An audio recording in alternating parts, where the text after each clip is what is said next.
Buenas noches, amigos, bienvenidos a su programa Verdades Divinas. Aquí nos encontramos con el doctor Salvador Tomasini, que nos va a sacar de la tiniebla de las dudas. No, ¿qué? Bueno, nos va a ayudar.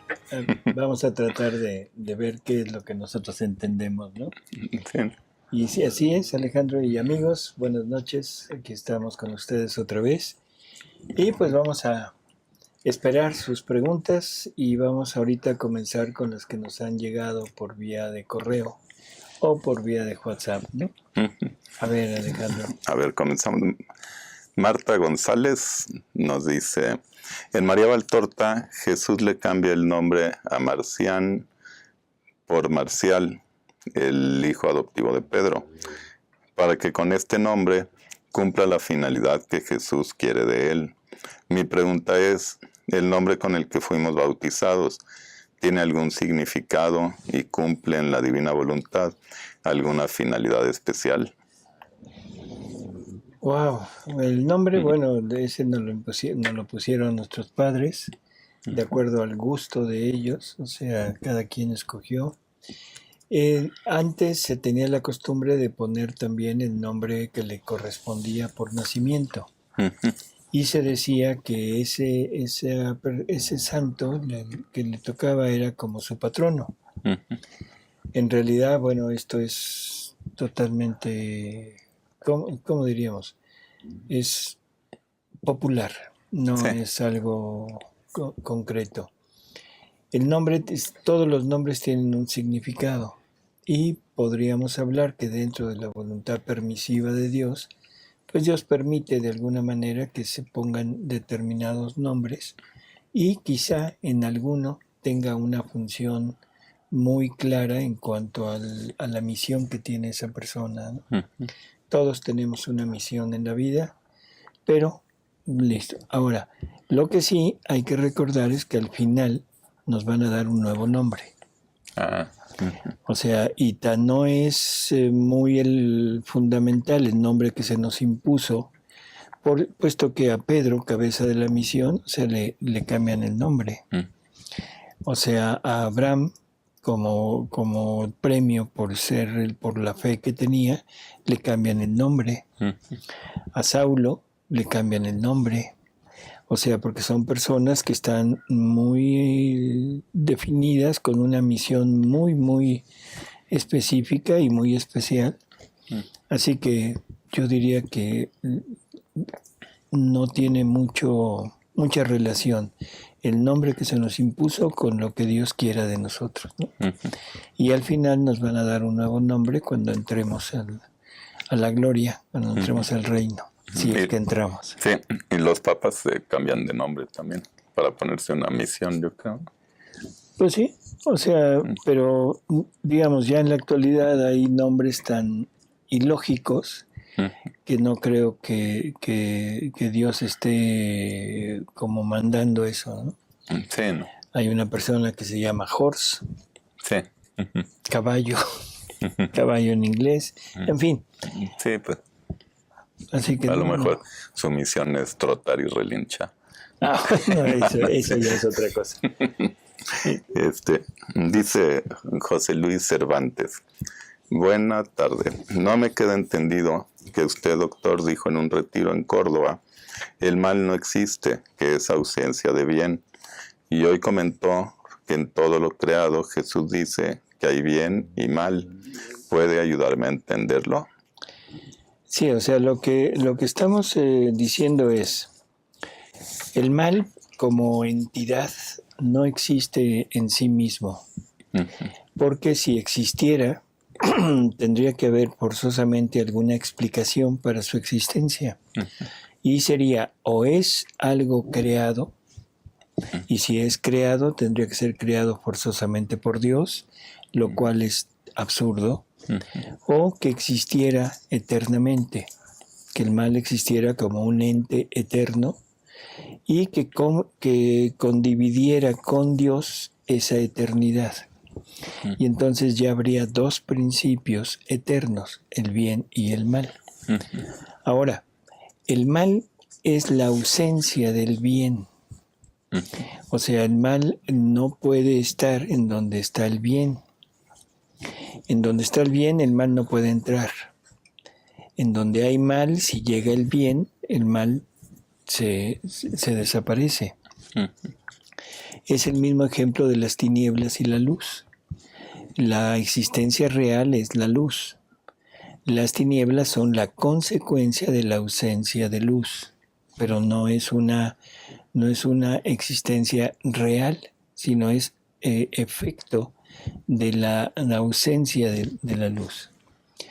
Ese es en cuanto al punto de que el mal no puede existir como tal. Si entendemos que el mal es quitar el bien donde no hay bien, entonces se requiere forzosamente de una voluntad que quite eso. Y la única voluntad capaz de quitar el bien, que el bien es Dios, es la voluntad humana. Por lo tanto, el mal como tal no existe. Existe el malo, que es el que quita el bien. Y el malo no necesariamente se refiere al demonio o a los demonios, sino se refiere a cualquier persona que voluntariamente se opone a la voluntad de Dios y quita a Dios de su vida. ¿Sí? Entonces, ese es en ese punto. Jesús en estas revelaciones que hace, o sea, él dice que en todo lo creado, se está refiriendo a lo creado con conciencia, está hablando del hombre, del ser humano, porque el ser humano es el único capaz de quitar el bien.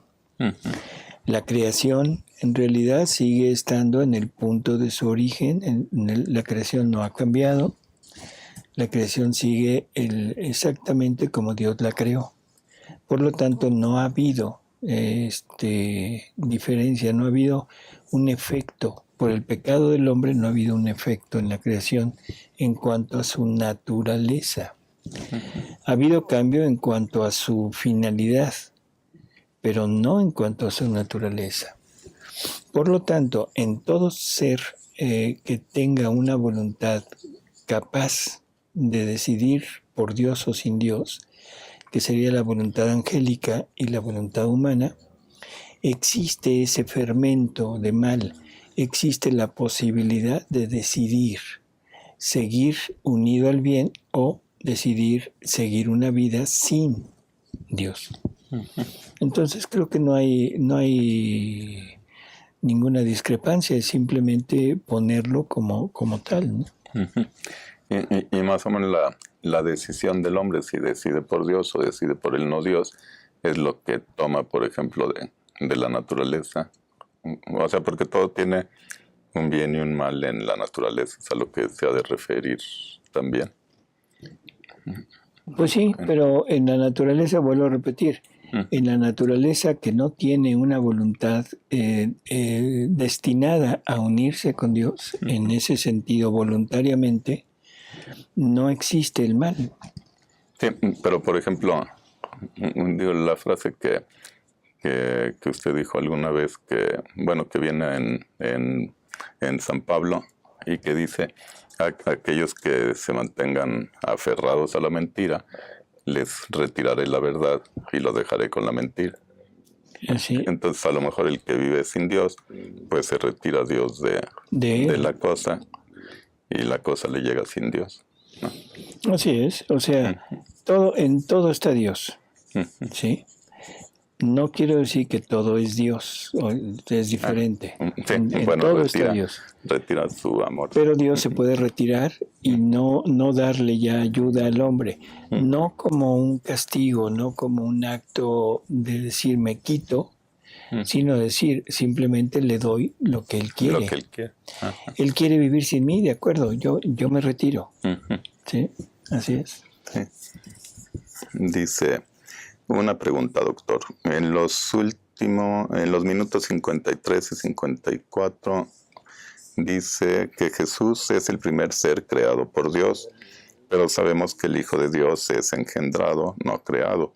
Lo decimos cada vez que recitamos el credo. No entiendo a qué se refiere con la frase que comenta. Le agradezco muchísimo. Este programa me ayuda mucho en mi crecimiento espiritual. A ver, o sea, tenemos que distinguir aquí. La Trinidad son tres divinas personas en que el Padre, o sea, nos dice en las revelaciones que la divinidad se vale de las tres divinas personas para llevar a cabo sus actos. La divinidad, el único Dios, se personaliza, vamos a decirlo de esta manera, en el Padre. Entonces el Padre es el primero en actuar, el Padre es el primero en dar, es el primer movimiento, que es el generar al Hijo. El Hijo es generado, o sea, el Hijo divino, segunda persona de la Trinidad, el Verbo eterno es generado, no es creado. El Verbo eterno es generado. Pero ese Verbo eterno, dentro de lo que el Padre le está pasando, tiene la misión de tener que ser el Rey, venir a reinar en un reino divino en este mundo, entre criaturas semejantes a Él. Pero como Dios sabe que esa criatura se va a salir, ahora también le da el encargo de redimir. Pero todo esto es desde la figura de hombre. Por lo tanto, el Verbo eterno tiene que volverse hombre. No toma una humanidad, o sea, formada, creada, no la toma, sino Él se vuelve hombre, ¿sí? Desde toda la eternidad. ¿Qué quiere decir esto? Quiere decir que en la naturaleza divina ya está todo lo que va a conformar la naturaleza humana de ese mismo Dios. Pero su humanidad, o sea, ya palpable, esa es creada en el vientre de María, en el momento en el que María dice, hágase en mí, fiat mihi. Cuando el Espíritu Santo está esperando a que María diga sí, que María acepte.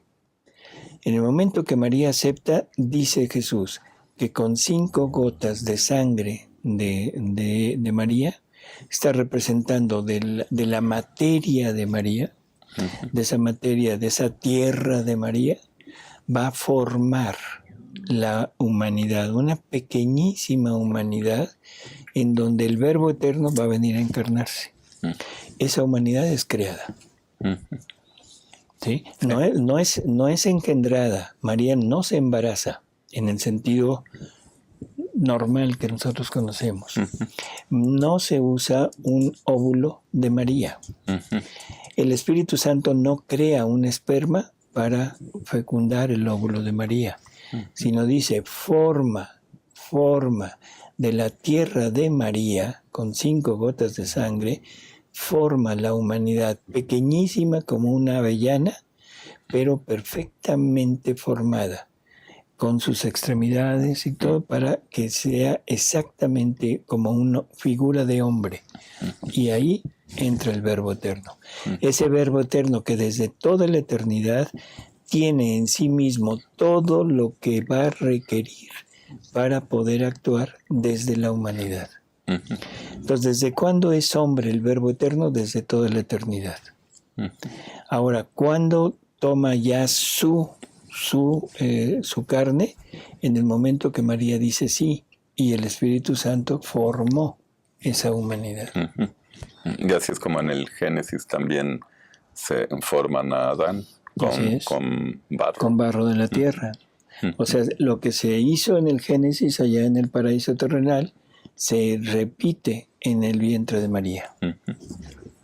Dice Gerardo de la Torre, en el programa anterior del Libro de Cielo, el doctor dijo que quien mete algo que no es divina voluntad comete adulterio espiritual, y la vida de tantos santos que vivieron el Evangelio. Por favor, vamos a tratar de comprender que estamos hablando de la vida en la divina voluntad. No estamos hablando de la santidad humana.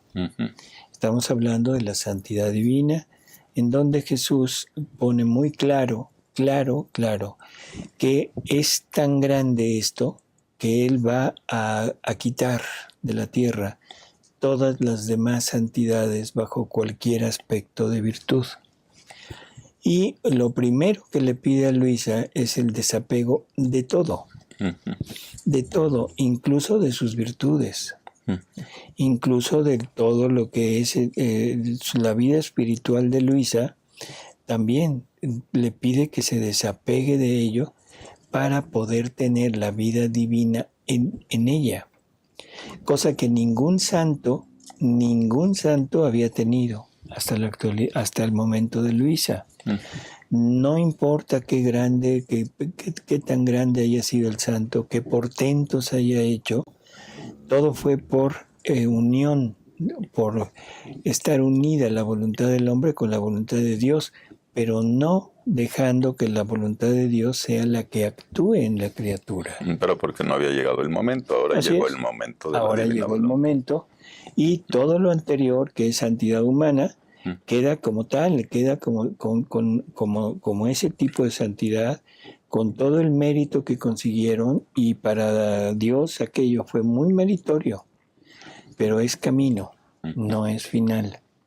Ahora, entrando a este camino de la divina voluntad, en el momento en que nosotros queramos vivir en la divina voluntad, si yo quiero tomar de lo anterior y meterlo aquí, perdón, pero ese definitivamente es un adulterio. Estoy fornicando con algo que no es lo mío, con algo que no es lo de Dios. Esto a veces se malentiende porque pensamos que lo que Dios nos ha dado es como que no puede ser. La palabra no es malo, pero bueno, lo voy a poner, que se me permita poner como malo para vivirlo desde la divina voluntad. No es malo, pero es un estorbo, porque es una pertenencia del alma, y lo que Jesús quiere encontrar en el alma es la nada. O sea, para poder entrar de lleno todo Él y llenarnos y empezar a actuar desde nosotros. No sé si esto sea suficiente, pero esto, o sea, debemos como un parteaguas, santidad humana, santidad divina. Voy a poner un ejemplo quizá muy rústico, muy tonto, pero bueno. Antiguo Testamento y Nuevo Testamento. Es como si en el Nuevo Testamento lo que querían hacer Pedro y Santiago, querían meter del Antiguo Testamento, meterlo en el Nuevo Testamento, meterlo en la iglesia de Cristo, meterlo de la iglesia de la sinagoga. Querían seguir con la circuncisión, querían seguir con las leyes de los alimentos, que no se podía tomar alimento inmolado a los dioses, que no se podía tomar carne con sangre, en fin, querían seguir con las rutinas anteriores acá. Por lo tanto, ahí tiene que intervenir Dios a través de un laico, que es San Pablo, pero es Dios quien lo está guiando para poner las cosas en claro y decirles, espérense, aquello quedó. No es malo, pero tampoco es lo nuevo. ¿De acuerdo? Es como si yo tomo la mejor carreta de hace 200 años y le quiero poner una rueda de esa carreta a un Ferrari de ahorita. Así es. Así Te vas a ver raro. Se ve raro. Y los que fabrican Ferrari te lo van a quitar, man. Van a decir, oye, no. Van a decir cómo así es. Así es. Dice José Luis Cervantes. Doctor, buen día. Un sacerdote me dijo que es un tremendo error que veamos a Dios en todas sus cosas creadas. Dice que es panteísmo. Yo solo respondo, Dios está en todas las cosas, pero Dios no es en todas las cosas. ¿Esto que digo es equivocado? No, está perfecto. O sea, ¿en dónde está Dios? En el cielo, en la tierra y en todo lugar. Todas las cosas le pertenecen a Dios por creación, por conservación, por su poder y por su voluntad que las mantiene. En todas las cosas creadas, y esto es de San Pablo, refulgen los atributos divinos. O sea, cada cosa creada tiene no un atributo como tal, sino es el reflejo de un atributo de Dios. No son Dios las cosas, no son Dios, pero nos presentan en conjunto, nos dan una imagen de un Dios en que debemos entenderlo, no como persona, porque siempre nos hemos imaginado a Dios como persona.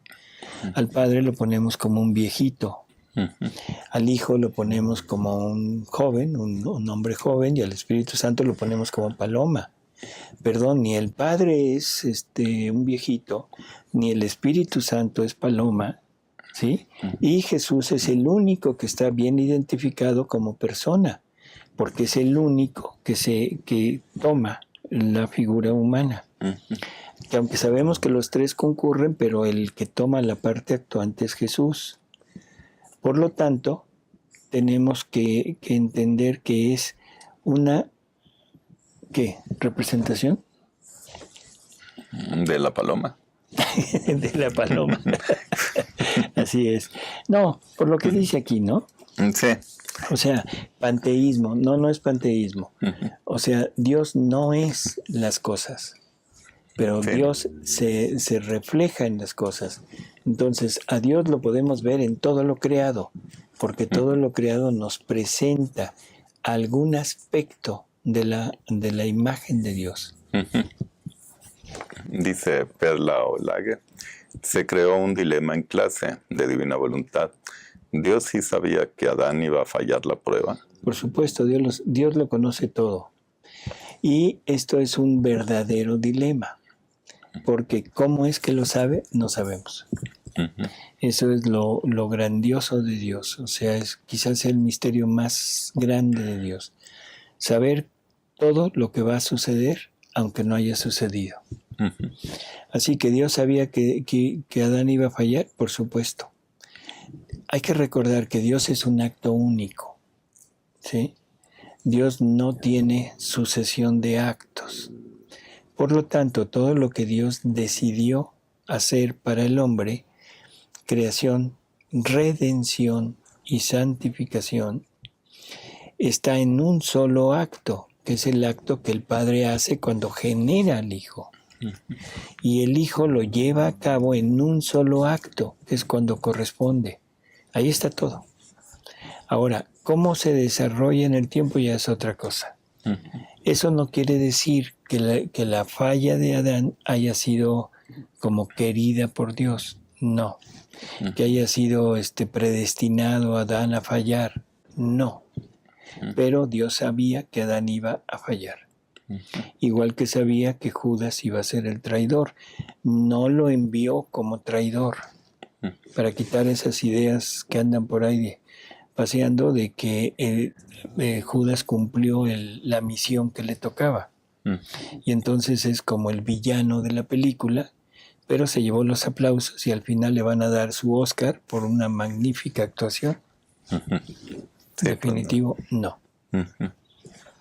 Dice, buenas noches, José Luis Cervantes. Yo he tenido una fuerte inquietud de comentar y he tratado de compartir a varios sacerdotes con los que tengo amistad y solo he recibido largas o alguno el argumento de que lo que Jesús hizo, escrito ya está.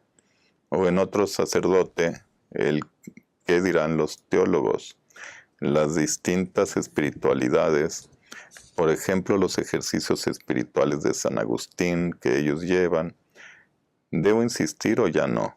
O pedir la virtud suplicante para ellos y así sean llamados. Por lo que comenta usted, doctor, que será la difusión por medio de los sacerdotes, y no por laicos. Bueno, yo creo que aquí debemos entender así. La difusión Jesús quería que fuera por los sacerdotes. Tan es real que le pone a un sacerdote a Luisa continuamente durante toda su vida. Tan es real que pone a San Aníbal y María de Francia, que es fundador de obras religiosas, y para que él llevara a cabo tanto el conseguir el permiso de la Iglesia, el imprimatur, y que él mismo pusiera el nihil obstat, pero sobre todo la publicación. Jesús quería que fueran esa orden la que empezara a divulgar esto, pero no fue. Ahora, la libertad del hombre da esa posibilidad de permitir que el hombre se ponga en contra de lo que Dios quiere. Pero a la larga, o sea, Dios usó personas que no son sacerdotes, las usó para la difusión. Mal, bien, no importa, pero el punto es que se difunda el conocimiento de que existe el reino de la divina voluntad. Ese es como lo fundamental. Porque conociéndolo, el alma puede empezar a desearlo. ¿Sí? Entonces, acercarnos a un sacerdote, comunicarle esto, es deseable, pero no hay que insistir. Porque entonces se puede vacunar a la persona, al religioso, y menos lo va a aceptar. Debemos entender que estamos todavía en una etapa en donde Dios está escogiendo personas. Y esto es muy real.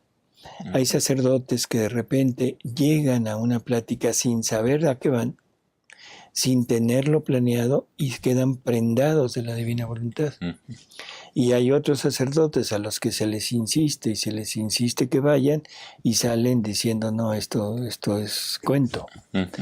Dios está de alguna manera moviendo a sus religiosos, ¿no? En la lectura Jesús dice, cuando alguien se te oponga, no derroches mis obras. Tú no sabes si es mi plan que se convierta hasta mucho después, Así porque es. voy a sacar más fruto. Así es. Todo vamos a dejarlo en Dios. No hay que insistir con ellos, ¿sí? Hay que presentarles esto, hay que presentarles la obra, hay que hablarles de ella, pero si el sacerdote se pone un límite, hasta ahí, ¿no? Así que... Dice López Edelvis, tengo una pregunta, ¿por qué no se enseña estos escritos en la iglesia? Pues porque creo que lo acabamos de responder. O sea, en la iglesia, para que esto sea enseñanza de la iglesia, primero debe de pasar de la calidad de sierva de Dios, debe pasar cuando menos a beata, o sea, ser beatificada. Segundo, los escritos deben salir ya directamente del Vaticano, con todas las anotaciones, lo que se llama una edición típica de los escritos, y que se empiece a difundir a través de las iglesias. Las revelaciones privadas no son obligación de creerlas y menos de predicarlas. ¿Qué se necesita para que pase eso? Que Luisa, aparte de ser beatificada, pudiera ser elevada a la, no sé cómo decir, a ser doctora de la iglesia.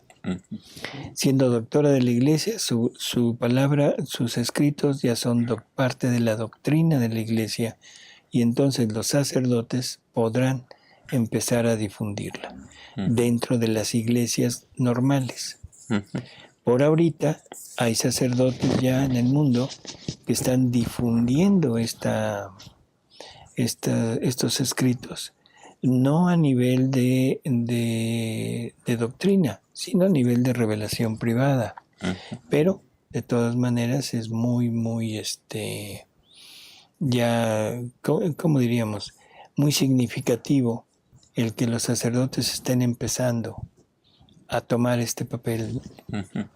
Dice Patricia Olvera, para hacer giros tenemos que hacerlo en el espíritu como en un éxtasis. Pues entonces yo creo que pocos vamos a poder girar. No, debemos hacerlos con nuestra imaginación. O sea, el giro es ir poniendo en juego el conocimiento que tenemos, conocimiento de lo que es la divina voluntad, de lo que la divina voluntad puede hacer, de lo que debemos darle a Jesús en amor, en gloria, en alabanza, en adoración, todo, y conocer las cosas creadas para poder empezar a difundirnos en ellas. Poder conocer todos los actos y las obras que hizo Jesús. O sea, en el sentido de acompañarlo y convivir con Él en su vida aquí en la tierra.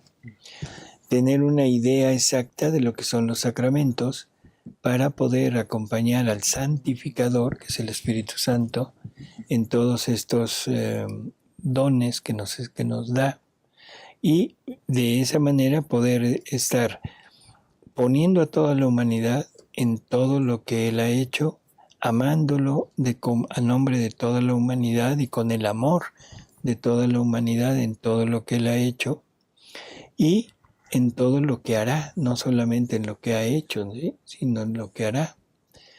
Así que el giro no es un éxtasis, sino es una actividad mental que va acorde a lo que yo conozco de la divina voluntad, a lo que yo conozco de lo que Dios ha hecho y a lo que yo conozco de lo que Jesús me dice que puedo o debo hacer en su voluntad o con su voluntad. Dice Perla Olague, si no tengo identificados cuáles son mis dones, gracias, virtudes, ¿debo seguir así o si tengo que identificarlos para poder renunciar a ellos? No, mejor seguir en la ignorancia. O sea, en el sentido estricto de los dones, o sea, entreguemos nuestra vida, punto. Ese es el punto así grueso de esto.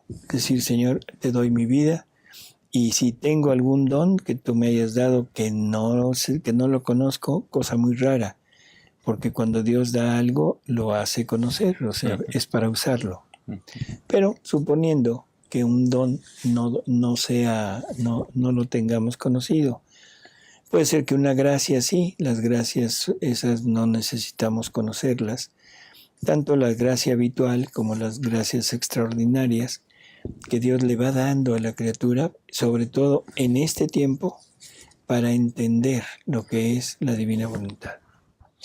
Pero debemos simplemente renunciar a ellas, no estar apegado y usar lo que Dios nos vaya dando y listo. Sí, porque si no se conoce, pues no hay apego. Así es. Dice... Perdón, se me olvidó hace rato, o creo que sí lo dije, ¿no? Lo de la virtud suplicante. no. La virtud suplicante no se puede pedir para otro. O sea, porque la virtud suplicante la otorga Dios a la persona que quiere llegar a vivir en la divina voluntad. Por lo tanto, debemos entender que esa virtud es conseguida para la persona y por la persona. Dice, bueno, Isi García dice, no sé de dónde parte, pero dice, esto me lleva a lo que la Santa Virgen María hace por nosotros. ¿Cómo? Pues no sé de dónde partió la pregunta, a ver si hay algo que... Pero dice bendiciones. Esto me lleva, debe haber sido por alguna cosa que se habló. Esto me lleva a lo que Santa María Virgen hace por nosotros. Es por eso que todos nosotros somos sus hijos.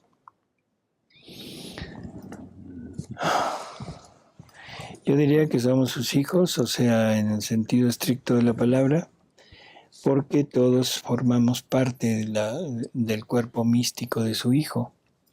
Creo que es la respuesta más sencilla que podemos dar. Todos formamos parte del cuerpo místico de su Hijo. Por lo tanto, si el Hijo estuvo en María, en el seno de María, fue hijo de María, los miembros de ese hijo también estuvimos en ese cuerpo. También somos hijos de ella. Dice Gloria Luz Martínez, si ante una dificultad o problema que me causa sufrimiento, ¿puedo dedicarme a darle solución a dicho problema o esperar en que para la cosa, confiada en la divina voluntad? No, debemos hacer lo que tengamos que hacer. O sea, no podemos omitir lo que tenemos que hacer, pero no confiando en lo que estamos haciendo, sino confiando en Dios.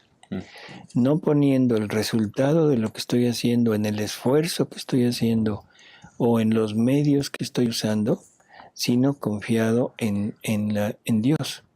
Y el resultado no será ni un fracaso ni un éxito mío o de alguien que me haya ayudado, sino será no un fracaso, sino siempre será decisión de Dios y que siempre, siempre será para mi bien. Aunque parezca que es malo a modo humano, pero en modo divino es para mi bien. Dice Márgalo Cerdax, dice, el no hacer mi voluntad en algún momento es hacer la voluntad de Dios. No hacer mi voluntad en un momento. Luego sigue, hacer la voluntad de Dios es hacer la voluntad de otro, por ejemplo, del esposo. Dice, por ejemplo, si yo me quiero comer una quesadilla que me gusta mucho y no me la como, estoy haciendo la voluntad de Dios. Si mi esposo quiere que yo haga tal cosa y yo no quiero, pero la hago por obediencia, estoy haciendo la voluntad de Dios en obedecer la voluntad de un tercero. Bueno, con lo de la quesadilla, depende de qué sea. De qué sea, ¿no? No, o sea, una cosa creo que lo pinta muy, muy claro. Está pintando la santidad de la obediencia, que es una santidad basada en virtudes, que es la virtud de la obediencia, obedeciendo una voluntad que no es la mía. Por lo tanto, yo tengo que forzarme a renunciar a lo mío para adoptar lo que me están dando o lo que me están ordenando. Eso es virtud humana, eso es virtud, eso es santidad humana. Ahora, en el momento en el que entramos a vivir en la divina voluntad pasa a formar parte de mi vida. Ahora es mi voluntad, no es una voluntad de Dios ajena a mí, sino lo mismo que Dios está queriendo, lo está queriendo el Padre, lo está queriendo el Hijo, el Espíritu Santo y lo está queriendo la criatura que vive en la divina voluntad. Por lo tanto, aquí ya no hay obediencia. Ahora, ¿cómo saber qué es voluntad de Dios? Nos dice Jesús, para el alma que vive en la divina voluntad, todo es voluntad de Dios. Ya no necesito preguntarme si me como o no me como la quesadilla. Lo que se decida es voluntad de Dios porque es la misma voluntad divina la que está actuando en la criatura. Entendiendo, por favor, esto hay que entenderlo, nunca podremos hacer algo mal. La divina voluntad nunca va a girar hacia lo malo. Nunca podremos ir en contra de una virtud, porque si las virtudes son el reflejo de los atributos divinos, yo no puedo decir que estoy actuando con un atributo divino que está en contra del reflejo de las virtudes. Así que nunca tendremos esa posibilidad de estar actuando en contra de. Y todo lo que decidamos en esta línea es decisión de la divina voluntad y no necesito preguntarme si es o no es voluntad de Dios.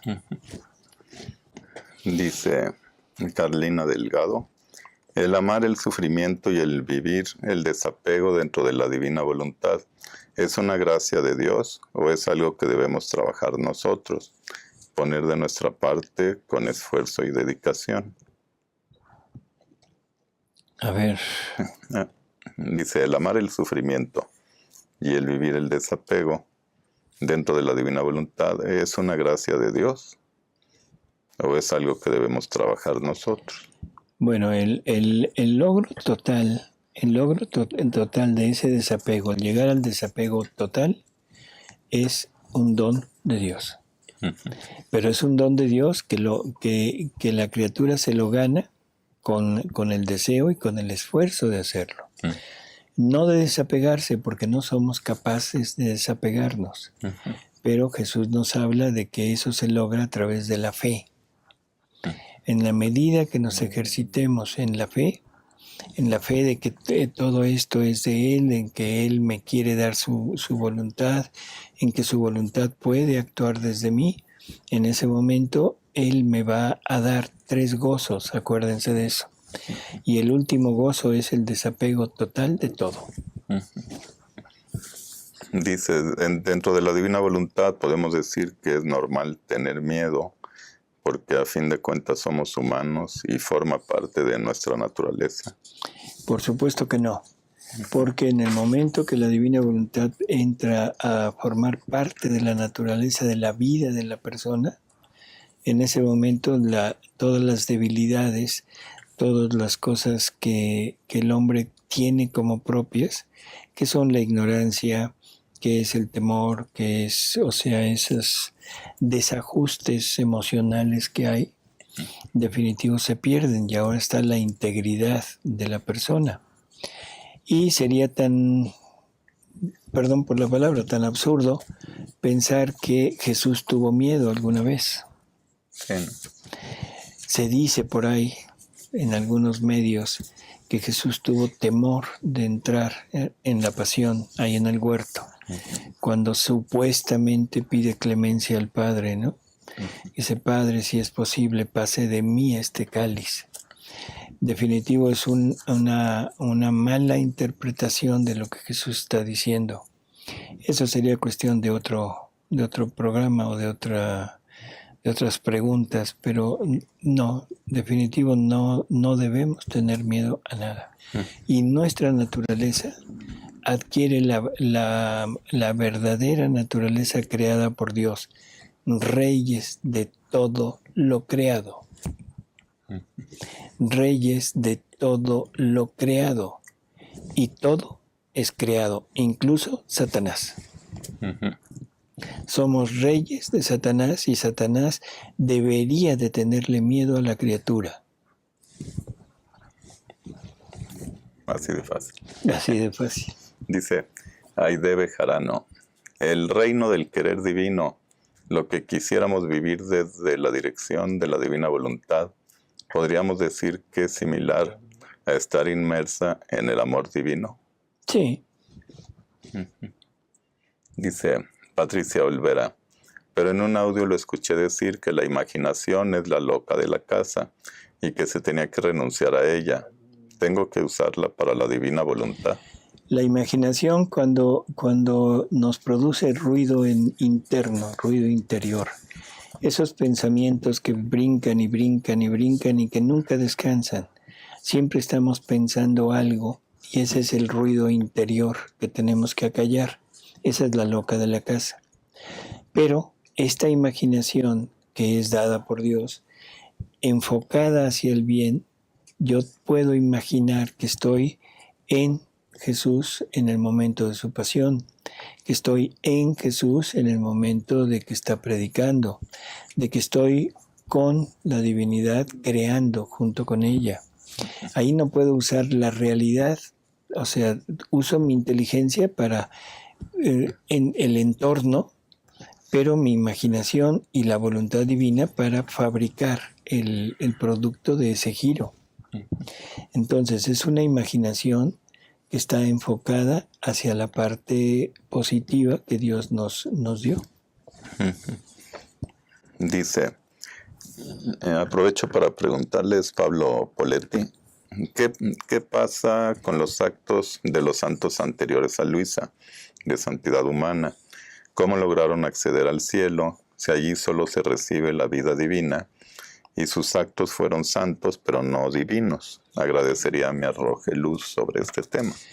Perdón, pero lo hemos repetido muchas veces. O sea, todos hemos vivido en la divina voluntad. Todos. Pero cada quien toma hasta donde ha conocido. Los santos vivieron en la divina voluntad, por supuesto que vivieron en la divina voluntad, pero tomaron hasta donde conocieron. Ahora, en el momento de la muerte, eso que ellos vivieron en plenitud hasta donde Dios les había pedido, les trae como consecuencia el que se les retribuya ese traje de vida divina para entrar al cielo. Así que no hay ningún problema. Pero los méritos de la vida divina no se les darán. Ellos tienen la parte de los méritos de la santidad de la virtud.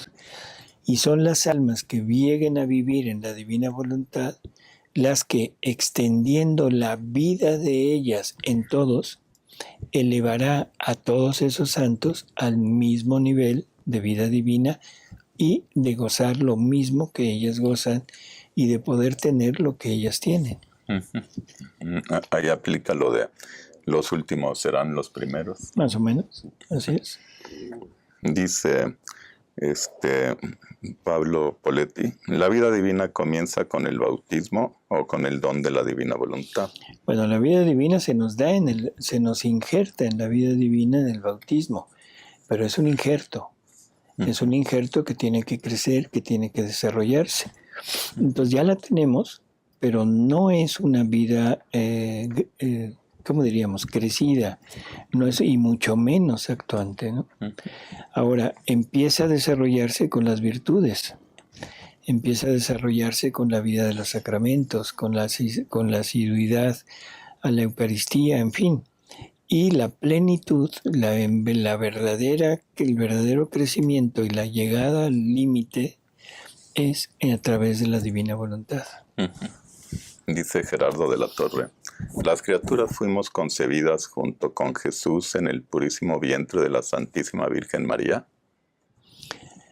Somos miembros del cuerpo místico de Jesús, no se nos olvide. En la novena de la Navidad, que Jesús, hace que Luisa empiece a meditar muy al principio, Él le dice que en el momento de encarnarse, Él asume a toda la humanidad en Él, ¿sí? Asume la vida de todos nosotros para empezar a reparar y empezar a pagar lo que nosotros debemos.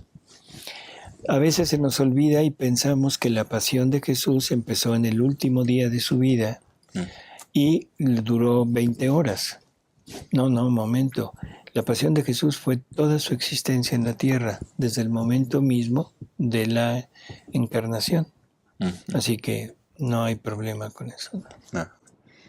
Dice Hilda Amaro Gurmait, bendiciones. ¿Cómo podemos darles a conocer a los jóvenes el tesoro de la divina voluntad?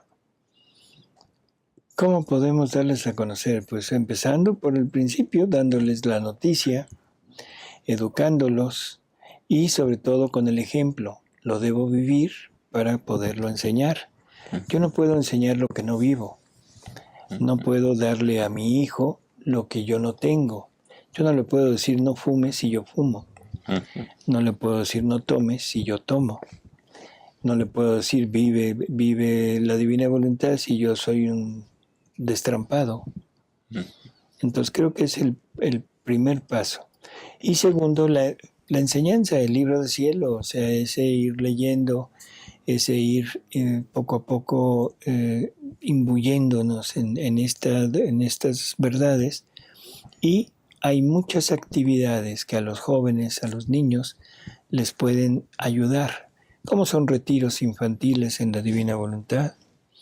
Y poco a poco se están empezando a elaborar, porque esto está empezando, se está empezando a elaborar material didáctico para empezar a enseñar esto a través de libros para colorear, a través de libros, infantiles, una especie de catecismo, pero un catecismo enfocado a la divina voluntad. Dice Felipe Gómez, ¿qué piensa de las misas de sanación como medio para difundir la divina voluntad? Definitivamente eso, desde mi punto de vista, es lo que estábamos comentando hace un momento. Estar poniendo de lo anterior en lo nuevo. Creo que es total y absolutamente entendible. Si leemos el libro 1 y todos los demás, pero sobre todo el libro 1, nos vamos a dar cuenta de algo. que Luisa tiene que ir pasando por todo lo que hemos pasado nosotros. Los problemas de sanación, de liberación, los problemas de enfrentarnos al demonio, los problemas de toda esa actividad interior de destrucción del alma, de todo, Luisa lo tuvo que ir pasando poco a poco. Qué raro que Jesús la haya puesto a hacerlo ella. Y no le dijo, vamos a decirle al sacerdote que te haga una misa de sanación. Rarísimo, ¿no? Sí. O sea, ¿por qué no le abrevia los pasos y por qué no le ahorra el trabajo? Porque todo lo que tiene el alma que hacer debe ser primero voluntario, pero el voluntario no quiere decir quiero que me lo quiten, sino que debo comprobar que de veras quiero y es yo enfrentándolo, yo haciéndolo. Así, y podríamos hablar mucho de esto, pero es la criatura. Cuando Luisa tiene que enfrentar al demonio, las palabras de Jesús son total y absolutamente claras. Mi amor te quiere purificar del todo, para poder venir a ti y morar en ti. Pero no hay otra manera más que poniéndote en batalla con el demonio. Lo más lógico hubiera sido decir una misa de sanación, una misa de liberación, ¿no? No, y Jesús se hubiera ahorrado varios años. Y Jesús hubiera ahorrado varios años. Así que yo creo que esto debemos entenderlo. Todo esto es muy bueno, pero acá, en la santidad humana, en la santidad de las virtudes. Pero es querer poner otra vez de esto en lo nuevo. Y eso definitivamente no entra en los escritos. Jesús le dice a Luisa, y esto hay que entenderlo totalmente a pie juntillas. Le dice, de ti saldrán las verdaderas enseñanzas del cómo vivir en mi voluntad. O sea, ¿qué le dijo? Que todo lo necesario para llegar a vivir en la divina voluntad está en el libro del cielo. Listo. Porque de ti saldrán. No van a salir de otro. No va a venir nadie a decir cómo se debe entrar. No importa quién sea, no importa absolutamente nada. No importa el cargo, no importa la dignidad. Nadie podrá meter nada que no sea aquí, en el libro del cielo, las enseñanzas que yo te estoy dando a ti. Por lo tanto, lo que está en el libro del cielo es como el camino recto. Si yo quiero meter algo aquí, entonces lo que estoy haciendo es desnaturalizando esto, estoy desobedeciendo a Jesús y estoy torciendo la enseñanza y por lo tanto ese torcer esta enseñanza me va a llevar quién sabe a dónde, pero menos a la divina voluntad. Dice Paulita Bermúdez, sabemos la importancia del acto preventivo, pero el modo más perfecto es lograr el acto actual para que la vida divina crezca más en nosotros. Claro. El acto preventivo es el momento en el que la persona está empezando a vivir esto y quiere ponerse en presencia de la divina voluntad y llegar a tenerla en todos sus actos. El acto actual es el acto en el momento en el que se me olvidó y me pongo en presencia de Dios y digo, Señor, aquí quiero estar. Simplemente voy a decir lo siguiente. Los modelos que tenemos de vida en la divina voluntad son Jesús y María y Luisa. Son los únicos que tenemos a la mano. Yo no creo que Jesús en las mañanas se haya puesto a hacer un acto actual. Yo no creo que un acto preventivo. Yo no creo que Jesús en su vida de repente haya dicho, ay Padre, perdón, te me olvidaste. Ahora que quiero poner todos los actos anteriores en tu voluntad. O sea, no creo que haya pasado eso. No creo que nuestra Madre Santísima lo haya hecho tampoco. Por lo tanto, O sea, ¿qué necesitamos entender de esto? Son medios para irnos acostumbrando, para irnos poniendo en ese camino y que cada vez vaya siendo más asiduo esa vivencia. Pero son medios, no son fines, son medios. Y los medios deben llegar un día, si realmente llegamos a vivir en la divina voluntad, en que esos medios no los necesite. Los ejemplos que siempre pongo. Cuando yo era estudiante de medicina, me tenía que estar recordando todos los días que iba para médico. Cuando salí y me fui al servicio social, cada vez que llegaba un enfermo en el pueblo aquel, o sea, desprovisto de todo, decía yo, ¿y dónde está el médico? Me tenía que estar acordando que yo era médico y tenía que estar recurriendo a todo lo necesario para poder resolver el problema. En la actualidad nunca pienso que soy médico. Jamás. No me pregunto si voy a llegar o no voy a llegar. Soy. Lo mismo es con la divina voluntad. Llegar el momento en que sea tan natural en nosotros que ya nos durmamos, despertemos, vivamos, hagamos todo desde la divina voluntad. Dice Lolo F. Saludos. ¿Cuál sería el primer paso para vivir en la divina voluntad? Conocer. Conocer. El conocimiento es fundamental. ¿Qué conocer? Conocer que existe, conocer que Dios la quiere dar, conocer que yo la puedo adquirir. Segundo paso, conocer a Jesús, que es por donde la lleva. Jesús lleva a Luisa haciéndole conocer quién es Él. Ajá. Tercero, conocer qué es lo que Jesús ha hecho por nosotros. Conocer la doctrina de la Iglesia Católica, porque en la doctrina de la Iglesia Católica está definido la finalidad de nosotros.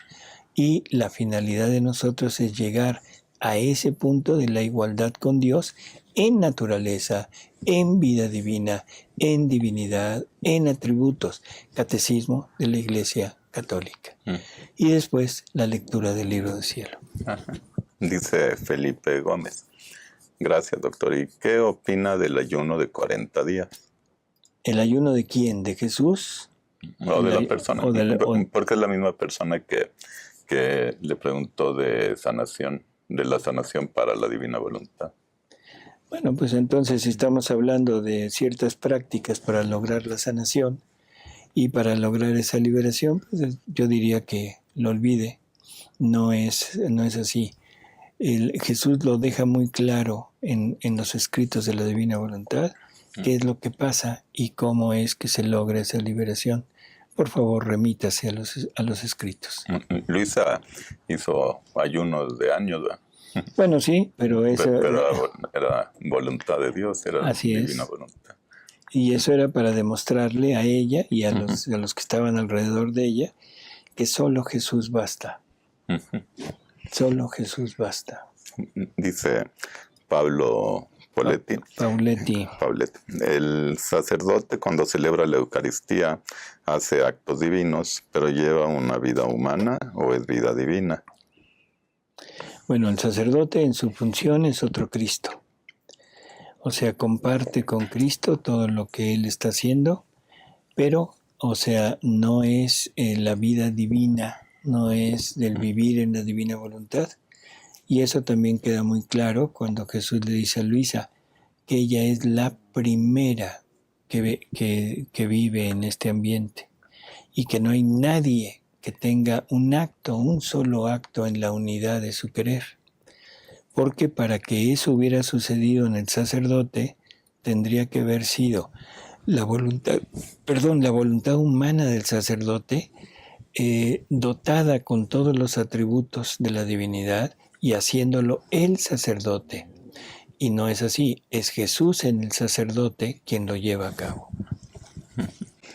También pregunta, si toda alma que vive en la divina voluntad es víctima, ¿por qué la necesidad entonces de ofrecerse específicamente como alma víctima?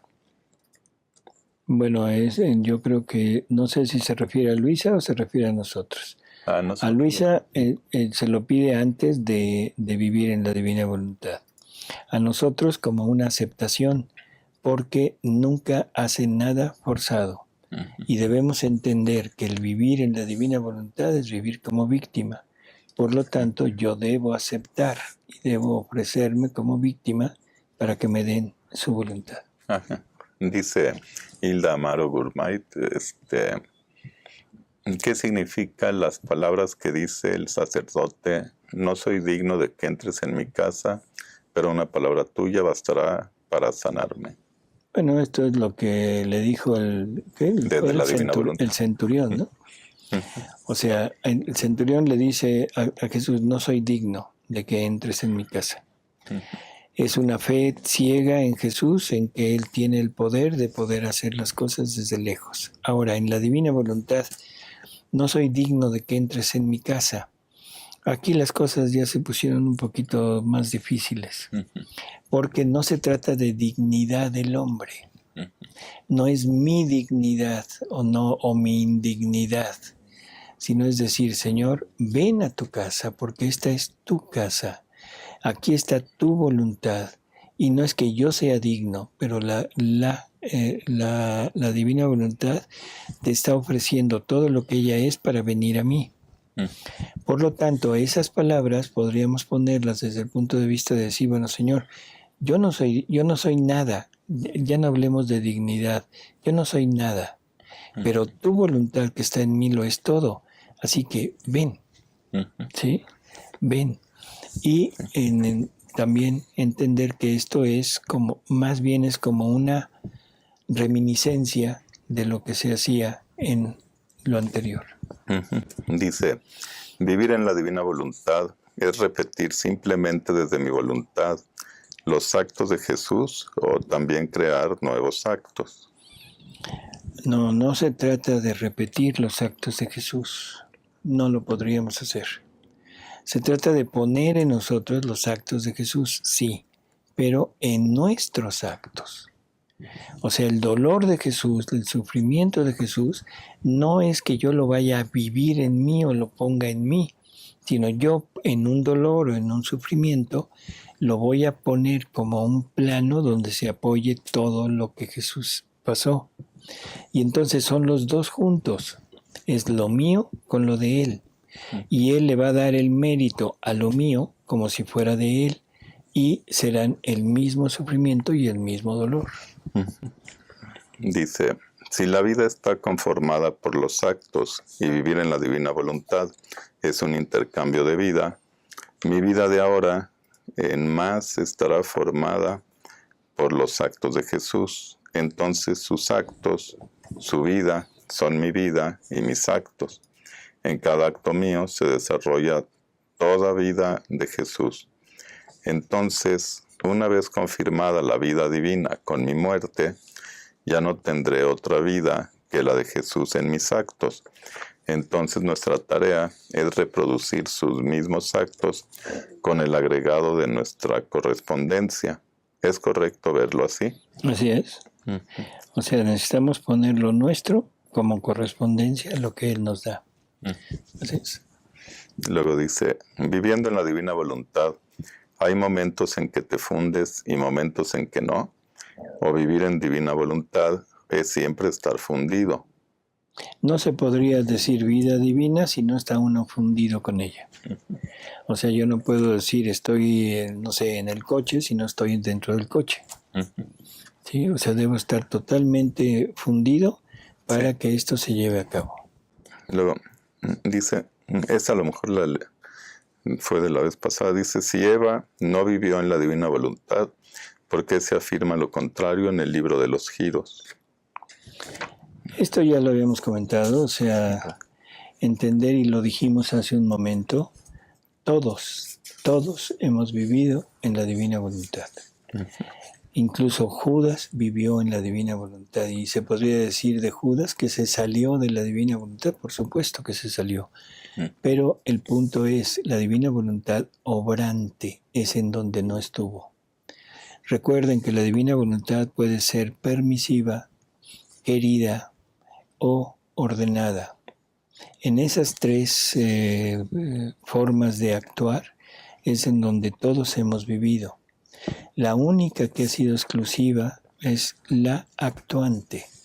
Y esa Eva no la vivió. Dice, en el 521 del Catecismo se afirma que debemos continuar y cumplir en nosotros los estados y misterios de Jesús. ¿A qué se refiere con estados? Todo lo que Jesús vivió, o sea, los estados y misterios, es todo lo que Jesús hizo en su vida. Dice, los niños viven en la divina voluntad por el solo hecho de ser creados y conservados por el fiat. Aunque no tengan uso de razón o para hacer vida divina, se requiere un estado consciente y de entrega de la voluntad propia. Esta respuesta es un poquito capciosa, es sí y no. Sí y no. Jesús dice que todos los actos de los niños antes del uso de razón son actos de Él. O sea, que son actos prácticamente, digamos, hechos en la divina voluntad. Pero como falta la parte de la voluntad humana del niño de quererlo, entonces no se le da como de Él, sino son actos de Jesús. Son actos que están glorificando a Dios, que están alabando, que están amando, que están haciendo todo lo que la criatura debería de hacer. En el momento que empieza a entrar el uso de razón, que empieza a entrar el razonamiento de decir sí o no a Dios, es cuando aquello se pierde y ahora queda la voluntad humana del niño. Pero si ese niño llegara a vivir en la divina voluntad, tiene aquello como propio. ¿Sí? En fin. Dice, quisiera que me orientara un poco sobre algo que he leído en el volumen 11 de los escritos de Luisa, donde Jesús habla de reconocernos solo en Dios y que su voluntad es verdadero y perfecto éxtasis. Perdón, estaba yo leyendo una pregunta. Dice, quisiera que me orientara un poco sobre algo que he leído en el volumen 11 de los escritos de Luisa, donde Jesús habla de reconocernos solo en Dios y que su voluntad es verdadero y perfecto éxtasis. Por eso, o sea, reconocernos en Dios, ¿qué quiere decir? Que todo lo que yo soy lo debo buscar en Jesús. Y eso es corresponder o es la respuesta a lo que San Pablo y San Juan dicen, que vamos a conocernos, vamos a saber lo que debemos ser cuando Jesús se revele tal cual es. Así que de alguna manera estamos en concordancia con eso. Jesús es el verdadero modelo y hasta que yo no sepa y hasta que no vea quién es Jesús, sabré quién debo ser yo. ¿Sí? Dice Rosa Navarro, cuando se quiere vivir en divina voluntad, se deben soportar imposiciones y actos frustrantes de parte del marido, tomarlo como sufrimiento unido al sufrimiento con Jesús, o es permitido poner un alto. Tremenda pregunta y muy actual. Todo lo que sea sufrimiento, o sea, lo podemos unir con Dios. Lo podemos unir a los sufrimientos de Jesús y eso nos dará su semejanza y nos darán los méritos de los sufrimientos de Jesús como nuestros. ¿Qué tanto debo soportar? Es qué tanto está en el punto de, yo diría, de riesgo tanto físico, moral o espiritual para la persona o para los hijos. Si en un momento dado hay un riesgo, o sea, existe la separación de techo, la separación de casa, no el divorcio. O sea, el matrimonio seguirá fungiendo como tal. Lo ideal es ponerlo en Dios y ponerlo como una parte de aceptación, pero eso va también de acuerdo a la decisión de la persona, ¿no? Es muy difícil poder contestar esto al pie de la letra, pero yo simplemente le pondría un ejemplo. ¿Qué convivencia hubo o hay entre Jesús y cada uno de nosotros? Poniéndolo equiparándolo a un matrimonio. ¿Lo hemos tratado como perro, peor que perro. Le hemos hecho lo que no le haríamos al peor de nuestros enemigos. Y sin embargo Jesús sigue fiel, sigue junto con nosotros y sigue sufriendo por nosotros y aguantando lo que le hacemos y pidiéndole al Padre que nos perdone, que ofrece ese sufrimiento para que nos perdone, porque no sabemos lo que hacemos. Sí. El ejemplo puede convertir. Y algo que sí es total y absolutamente cierto, Jesús promete al alma que vive en su voluntad, promete varias cosas, pero dos sobre todo. Todos aquellos que le pertenecen, ninguno se perderá. Y el marido o la esposa nos pertenecen por sacramento. Por lo tanto, la obligación del esposo o de la esposa es la salvación del cónyuge. Y segundo, y quizá más importante, promete al alma que vive en su voluntad las más grandes conversiones. Cada quien decida qué es lo que debe hacer. Si se separa, no es pecado, no es malo. Está poniendo un resguardo para usted o para sus hijos. Si se queda y no, eso se toma como un victimado, y ese victimado le dará a Dios la gloria y todo el amor que le dio el victimado de Jesús por nosotros. Ay, que Dios nos haga reconfesados. Porque... Sí. Pues la última pregunta, porque ya se acabó el tiempo, está un poquito larga. Dice, el pasado sábado que mi familia y yo asistimos a la Santa Misa, miramos algo que yo pensé que nunca lo iba a ver o escuchar. El sacerdote dijo en inglés que Dios quería llenarnos de gracias, misericordia, y del mismo modo invitó a todos a recibir la Sagrada Comunión. Y como yo y muchos pensamos no haber entendido la invitación, algunos preguntaron, pero nosotros no estamos casados por la Iglesia y tenemos mucho tiempo viviendo así. Y el sacerdote dijo, solamente por hoy todos van a recibir a Jesús Eucaristía. Y una señora le dijo, gracias, Padre, por tomarnos en cuenta. ¿Qué pasa en ese caso? ¿O qué oraciones se hacen en esta cuestión para reparar? Bueno, lo primero es tremendo lo que está haciendo este sacerdote, porque está invitando al sacrilegio. Segundo, la persona en sí misma no tiene este problema porque está motivada, guiada por el sacerdote y por la ignorancia de ella. Porque si esas personas estuvieran realmente instruidas en nuestra religión, no lo harían.